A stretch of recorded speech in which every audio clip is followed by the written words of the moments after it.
Magandang araw mga kapapa dyan. So, ngayon is nagbibilad tayo ng palay. Kasi as we know, tumaas na naman yung bigas. So, I do hope na dito sa amin sa Mindanao, North Cotabato, nagumpisa na po tayong mag-harvest ng mga palay. So, do hope na bababa na yung presyo ng bigas.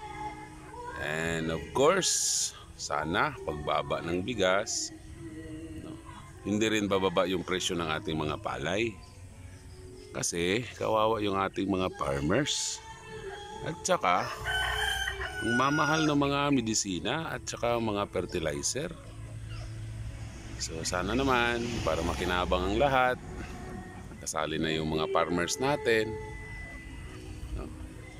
i-steady lang yung presyo ng palay na 20 plus, 22, 23 pesos per kilo. At saka babaan yung presyo ng bigas para hindi masyadong mabigatan yung ating mga kababayan.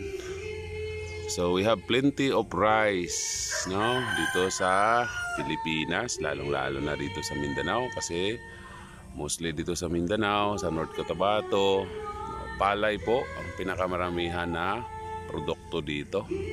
So yun lang po, maraming salamat at mabuhay po tayong lahat. Babus, God bless.